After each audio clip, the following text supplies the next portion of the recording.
क्या आरक्षण जाति के आधार पर नहीं बल्कि आर्थिक आधार पर दिया जाना चाहिए? हम ये सवाल इसलिए कर रहे हैं क्योंकि इस वक्त दिल्ली के जंतर मंतर पर एक आंदोलन हो रहा है और इस आंदोलन का नाम है आरक्षण हटाओ आंदोलन।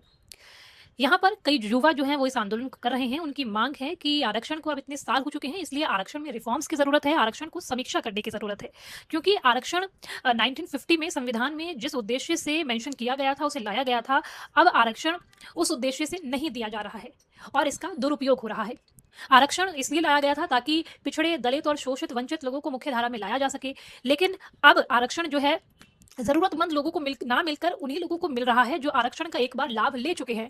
इन युवाओं का कहना है कि अगर कोई व्यक्ति आरक्षण का लाभ लेकर आईएएस ऑफिसर बन गया है तो उसके बच्चों को या उसकी आने वाली पीढ़ी को आरक्षण का लाभ नहीं दिया जाना चाहिए, क्योंकि आरक्षण का मतलब किसी को मुख्य धारा में लाना है और अगर कोई व्यक्ति आरक्षण का लाभ लेकर एक बार मुख्य धारा में पहुंच गया है तो उसकी पीढ़ियों को आरक्षण का लाभ नहीं दिया जाना चाहिए। आरक्षण का लाभ उन्हें दिया जाना चाहिए जिसे सच में इसकी जरूरत है। इन युवाओं का कहना है कि अगर कोई आईएएस ऑफिसर का बेटा है और एक गरीब स्वर्ण का बेटा है तो उन दोनों में बहुत डिफरेंसेस होंगे। एक आईएएस ऑफिसर का बेटा अच्छे संसाधनों के साथ पढ़ाई कर सकता है, अच्छे संसाधनों के साथ अपना जीवन यापन कर सकता है, जिससे वो आराम से किसी भी कॉम्पिटिटिव एग्जाम्स में बिना आरक्षण के बैठ सकता है। लेकिन एक गरीब स्वर्ण का बेटा जिन परिस्थितियों में पला बड़ा होता है, उससे उतने संसाधन नहीं मिलते हैं, इसलिए उसे भी आरक्षण की उतनी ही जरूरत है। आरक्षण को लेकर कई पॉलिटिकल पार्टीज के नेताओं के भी बयान सामने आए हैं, जिसमें चिराग पासवान, अखिलेश यादव, चंद्रशेखर आजाद जैसे नाम शामिल हैं। इन लोगों का कहना है कि आरक्षण जो है संविधान में दिया गया है, संवैधानिक अधिकार है, इसलिए कोई भी आरक्षण जो है दलितों से नहीं छीन सकता है।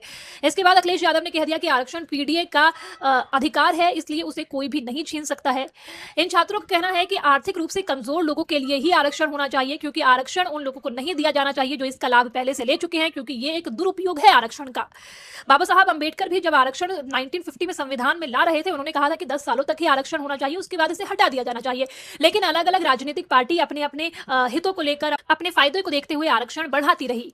लेकिन अब इन युवाओं का कहना है कि आरक्षण जिस उद्देश्य के लिए आया था, ये जातिगत भेदभाव को खत्म करने के लिए लाया गया था, लेकिन अब आरक्षण कहीं जिस वर्ग को मिल रहा है वो वर्ग तो मुख्य धारा में आ रहा है, लेकिन जो वर्ग इसे नहीं ले रहा है या उन्हें नहीं मिलता है, कहीं उन्हीं के मन में कोई भेदभाव पैदा ना हो जाए। कहीं आरक्षण जो एक जातिगत खाई को भरने के लिए लाया गया था, कहीं ये आरक्षण उसी जातिगत खाई को और गहरा ना कर दे। आप इस पूरे मामले पर क्या सोचते हैं? क्या आरक्षण सच में जातिगत आधार पर दिया जाना चाहिए या आर्थिक आधार पर दिया जाना चाहिए? हमें कमेंट सेक्शन में जरूर बताएं।